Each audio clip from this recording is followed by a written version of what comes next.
Ener malaken yam kanas dialen kontilien ka rois ni ka Nuer online TV channel. Ka jen gwasame te ka laramba nongya mi bekon diala linkel. Ken yam teje dana de ye tej ka ja. De Nuere rodien gang ke SSPDF menake ke chika roden de gang. Mite me be kake me bat tek dien cheka kam chon dien de karodien gang ke chika rodien de gang akan kononiam mi jira me jidit kan Nuer online TV channel gore jen wojin der na me der jen wakani de kokien kan no gaje en wojin der support der subscribe kan Nuer online TV channel ko mite kalar mishi benda shwamala shubkeji gwasanda na chaja larech gore jen wojin ba der jen wakana as kokien ka chuja pero jen obi notification bell bijetwan notification bell no mishi twany ala gwad dana pai video larech gwasame ba shwamala shubkeji kapet ba jajogo no take a video misha larech kan Nuer online TV channel gwasame la tije dana de raro de take je along Nuere ki any community take along ko de rien gang mi take rek me to ki take rek me be a man fanken bokan ye SSPD abo de Korean gang boko te ka la nari na gang ka but tele ka long ko de kan Nuere de kan ka force no na gane tele jana mo ka kuche mo duob dan de Nuerian gang ga jenen Nuer gore jen o de kan te ka organization chiga community organization and defense de kan ya pinya la ne de kon la woje gang ka che ka me de je bor ntame je bor defense force kan Nuere ki jejembor ajala long Nuere mo mite gring mishi bere Nuere akane de konti la mala response ki bu kana ngoch konen konen chaga mo kriek di enen chit kamen morle la kana anak la ber la kan Nuere anak kene togan yal mishi gudije ne la ring korin chi kuma South Sudan chi SSPDF e jejembor la ring koro ba wewe amen mi che okten kona cha kwal ki gado kona cha nanga che men mi che ko lo jok so en Nuer te ka chuon ko daro da gang take ability ki te ka luang ko daro da gang ke SSPDF ko SSPDF telem lo kana Nuere tele gat lu kan ga joko murlene anen Nuer karwade ala jechen bor amon kwal cholo no Nuer Defense Force manyam ala community degate organization eken within gwada da antegatin they can take the nikian to gang rodien kaja shigamete jechen borone ko they can any threat kien riek me be kaka they can kula malajek Nuer community gwadne tung wala garin malaman mete griek mishiben la korina mat ko bu rodien gang gwalla Nuere matina riek mishiben mi take a trade mishiben be Nuere bugren gang bugren keb la dinya bugren keb ajen kwal cholo why am ke jejen bor en jejen bor bo take challenge ni tijega ko ken mitel ka met rong to de kan Nuer gang ka je na mo challenge kel bore irika ke chikar de lon ko de kan wade kan defan so ko kuje mo de Nuere ade ken jejen bor de kan lok ko da ta kwak de gorin gang ka je ay teka dien gwada dan den warten a changchi balaro togdu el me dara tena panken de kan yikte ne ke gwat mi chala ken o ken ke Nuer National Defense Force te gangana Nuere ke rieng mi sheben shiga jeba ki ne chal ke berti mi shigok bo kwal ke shi gad bo kwal de Nuere de kare na ganga je ana me kel ko de Nuer te ga chon ko daro da gang ke any force me be Nuere be ka banak a rewdo gwasame Nuer de kan yikte karamimo tere siyasa ka made man jawdiɛn de je kula kamnial political representation go Nuere je Nuere gor karamimo dia chunka ka gwada danen cha jawdiɛn cha jabat sigma togan tamare wika greater Penal State o tele ramura ka jawdiɛn ko kente ri kan ga gorno de lalet kwa gale lok ka government ko ken gwege en woken a local community jangro ken cha jodien cha jeling anetin kon kenaten kontin tere kuma ka kirma yadit so ko kuje mo go Nuer o de kan te ka rammi de kan de jawdiɛn ya kap nyare kumaka you know so miti Nuer miti kan ka ne te ku ka represent re kumaka kirma yadi kire South Sudan menere de SSPDF ka do gwada dan anti politic tin la political system nan le rore de kan tin kon tin jektin be tin nonke de kan kata gyok ci SSPDF ta mace de ben reydol Nueri e ben Nuer baka banaki be ga Nueri bit Nueri te kan ke representative tin a representative mo kira mo mushunka kwi Nueri mo da chwa raje ko mite micha gora community de kan chwalat da chwa tiagelong na me emerode ko Nuer te kan ga chonko de ko rien gang Nuer te ga chonko de ro da gang mite ka meneka jɔwdiɛn Nuer pankien de ga terami mo la jɔwdiɛn a kapnial ke international community kene legal protection ne te kono de jɔwdiɛn a kapnial ka gatin konti let ke international ke human right organization ko mite mi jeng mi chalat ka Nuer de kan jɔwdiɛn de kan a kapnial tin na me tin Nuer te kan ga chongo de rien gang ko sometime mite mi chutu ota me chi jawdiɛn cha chubela chumno ba ogwai nika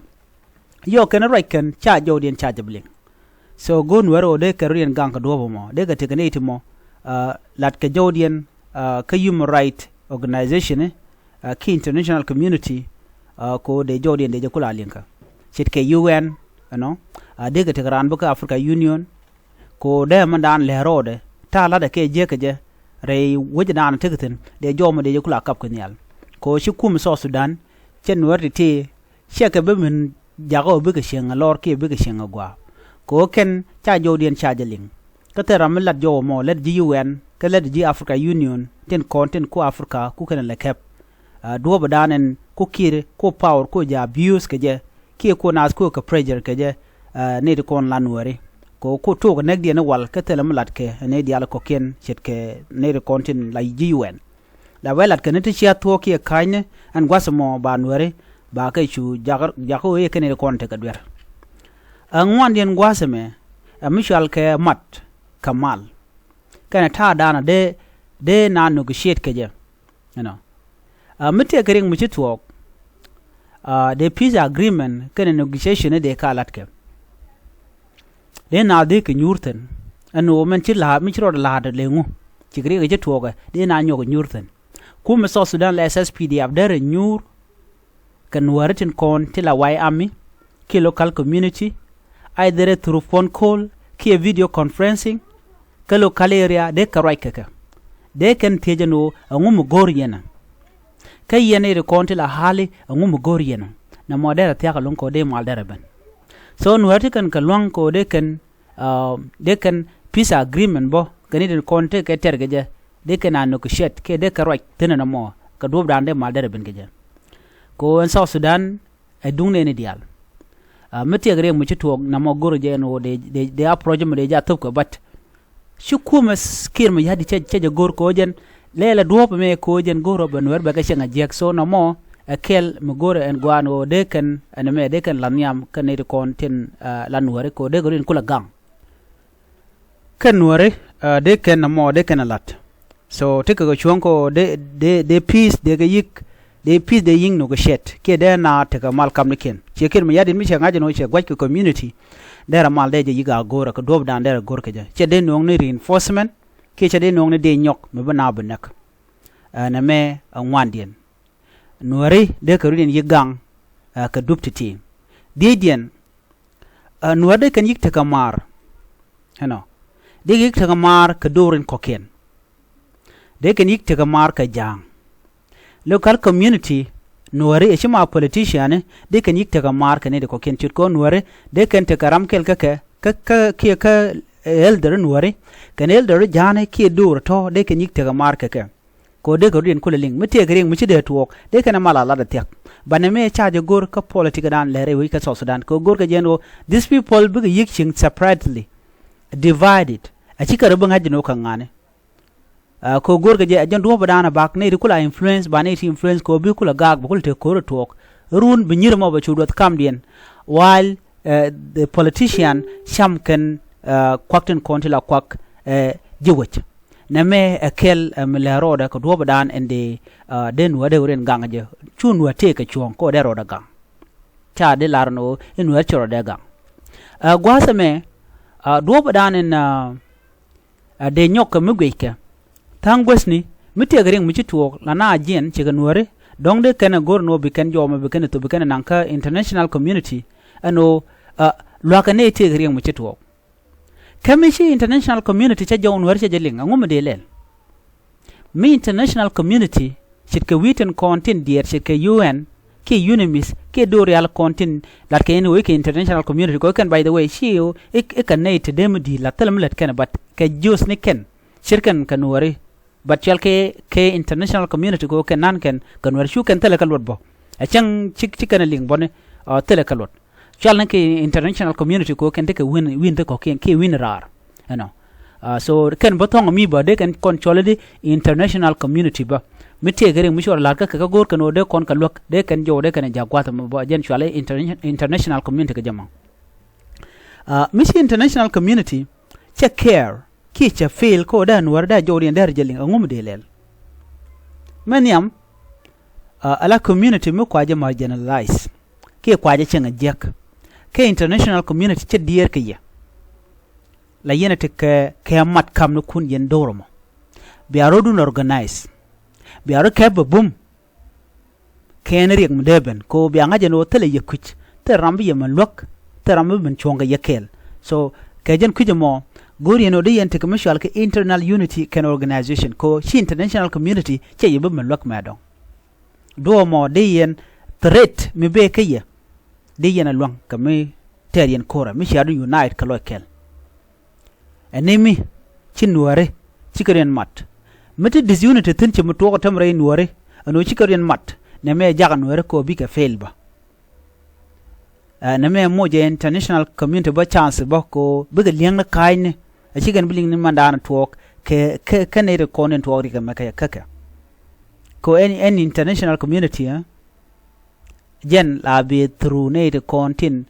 tin le che teneken ya tin ka authority chicken jona demling